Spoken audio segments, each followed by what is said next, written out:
Working with your utility and your zoning, they're not really familiar with all this stuff at the moment, so we really have to help educate them and work with them through this process till they get kind of rules in place. We have to pave the road, really, knock down all the weeds, and make a path for the people behind us. You contact your local utility and request an interconnection agreement from them. Typically they'll have one ready. If it's an REC, you might have to wait a little while till they develop one. Again, all the investor-owned power companies are required to net meter and up to 500 kilowatts of production. So nobody's going to have that unless you're a utility. So that's nice. Working with your local zoning authority, I would recommend just calling them anyway and asking them, what do I have to do to get this done? Even if you don't want to do it or don't plan on doing it now, if they get that question, they're going to have to find an answer eventually. So the more people we have clamoring for this and demanding this, the sooner they'll put stuff in place. So I recommend everybody just to call them, bug them about wind and solar. It helps everybody. But each community, nook and cranny, this whole state has different zoning rules, different regulations, and it makes it interesting to try to figure out how you standardize this process. So start early with permitting, start in the winter if you can, because usually it takes 3 to 6 to 9 months. One permit we're working on in Ames is 22 months in the process right now. So it takes time, and that's what I want to stress here, is start early.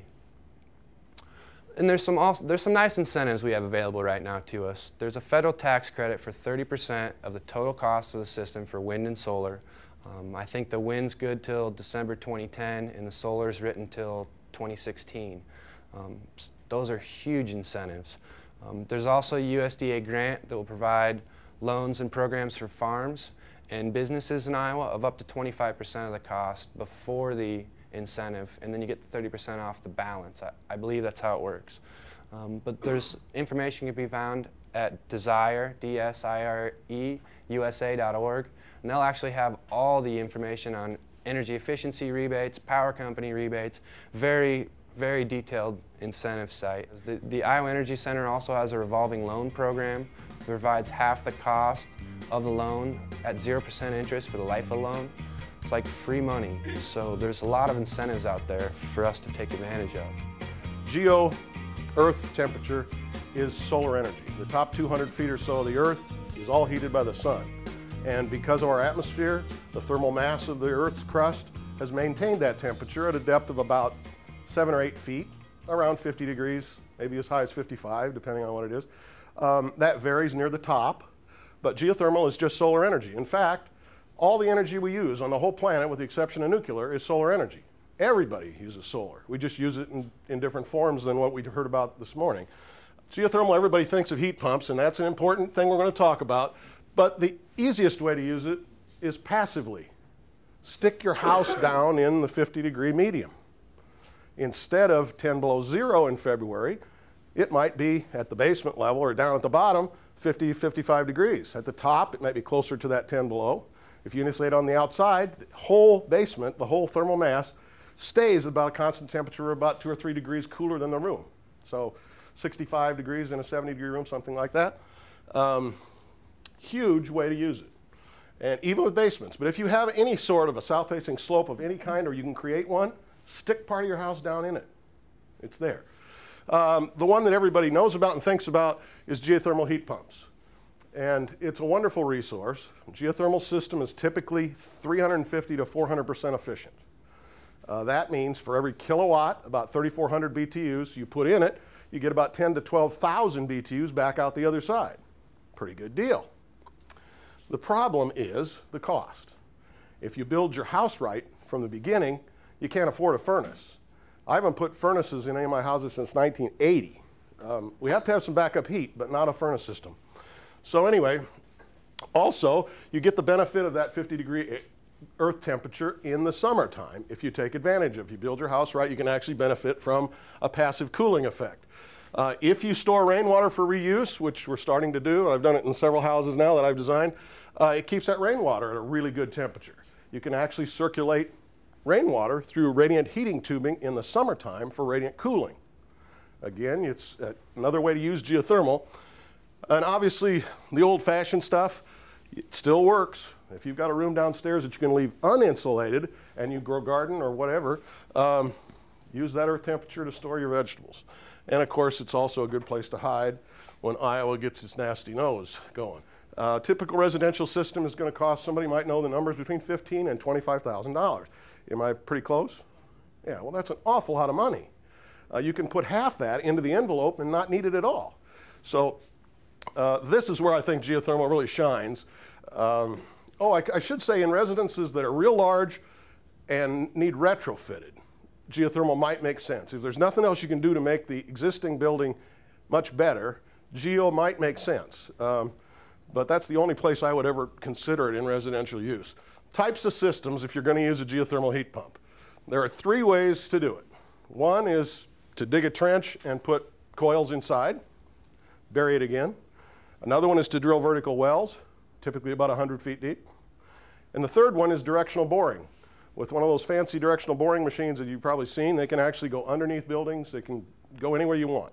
Deeper, shallower, go around things. The problem with all geothermal, or the goal with all geothermal systems, is to get good contact between the soil medium and the water pipe. You're just circulating water through these pipes. And the reason it works is you send the water out there, it absorbs heat in the wintertime, takes it in, a heat pump compresses it, delivers it to your house. In the winter, the pump's reversed, just like a refrigerator, takes the heat from inside the house and dumps it down into the cooler ground. But you can see, or I mean, it's pretty easy to understand, if you don't have really good contact between the medium, the earth, and the pipe, you're not going to get as good a performance. And there have been systems like this, which are trenched and put in, that are barely 100% efficient. In fact, have lost about 3/4 the potential they could have. But of the 3 choices, this one has the most potential problems for not getting good contact with the earth. This is an ideal solution, and he's got some great slides here in a minute. If you have a body of water close to your building, throw a coil of tubing in it. Can't have better conductivity than 100%. I mean, every bit of that tubing is touching water. And the other beautiful thing about water is when you start to extract heat out of it, convection starts to happen. Anytime there's a difference in temperature in a fluid, it moves around. So it automatically keeps even temperatured water right next to the pipe. It's a no-brainer. You throw it in and hook it to your heat pump and away you go. This is, I think, my second best option, and that's vertical wells. Typically, they bore them about 100 feet deep, and that gives you about 1 ton of cooling. Geothermal systems are sized on the cooling load, not the heating load. Heating is lots easier to do than cooling. And so they size them about 1 ton per hole, and that's 1 loop down and 1 back up in the same hole. This one is not exactly that same type of thing. Here we're pulling out of one and dumping into another. And no, I don't know that anybody does that in Iowa, but it demonstrates the vertical well concept. The nice thing about vertical wells, you don't have to tear up such a great big area of your yard. The pipes are usually down in water. In Iowa, you get below 10 feet and you're going to hit water almost everywhere, but certainly at 100. So again, you're in a good conductivity material. And once you start extracting or adding heat to water, what happens? Natural convective loop happens. Keeps the right temperature water right next to the pipe. So vertical wells are the second best choice, in my opinion. This is what most colleges and schools do, is the vertical well concept. But at MCC, we did what I think is now the best option, and that is directional boring. Literally, they bore out into the field, attach the pipes, pull it back through, and as they're doing it, they're pumping a bentonite heat transfer liquid in around the pipe to make good contact with the earth. The beauty is you can take a small lot with a building already on it, go underneath the building, come up in the backyard, pull it back out. We did that at Consumers Energy. That's all geothermal, and we bored right underneath the building. Typical system, pretty simple. You got your ground loop, you got a heat pump which concentrates either the heat from the ground or from the house, sends it through a furnace air exchanger, and delivers usually through forced air. Kind of as we had talked about previously, we were taking an already existing built house, building it on a new site, and trying to adjust it to get more sustainable strategies integrated in it. This particular lot, which was oriented the same way as the other lot, is about 50 by 200, and the south exposure is on that 50-foot dimension side. So the front elevation is the south, As we talked about before, we started to make some choices about what type of glass, especially on the east and west side, because that's harder to control the sun. The sun is lower on those sides. So using low E glass on those two sides helps. You'll also notice the proximity to trees and other houses here. That will help shade some of that really direct sun on this particular home.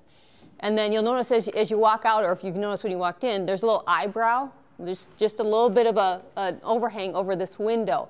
Now with this being a gable, there was no overhang as you do on the other side of the house to protect the windows. So we add that eyebrow to shade this window. So in the summer, when the sun's higher, we get the benefit of the shade. And when it's lower in the winter, we get the benefit of the sun coming into the window. The other thing we had mentioned is when we were looking at the roof pitch, we were going to change it so that we could use the 2-foot framing dimensions. So we're not wasting plywood when we're sheeting that. Now, we had the choice of going with a lower pitch to get that even dimension or going with a higher pitch. But because this is a south-facing gable, we decided to go with a higher pitch to get closer to the optimum pitch for solar panels. So that's kind of what we were talking about when we were trying to prep it. You know, if we have a choice, let's do it so it's giving us the benefit of capturing the sun. And we also talked about, okay, how do we get that energy to the panel? The panel is located right over here. You'll notice all along this common wall, there's closets. So we have the opportunity to, wherever it makes sense, to drop those connections down to the panel. So this benefits in other design issues, but that was giving us the ability to bring that chase down. It also pulls those spaces away from the exterior wall so that we can get the benefit of light and windows. One of the things you need to do is make sure that you have an exterior shut-off.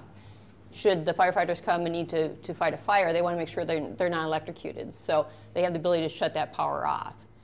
The other thing is if you're using PV panels up on the roof or any kind of panel that's electrified, you have to have a walk zone around there so that they can get it in the roof and ventilate it without going through the panel.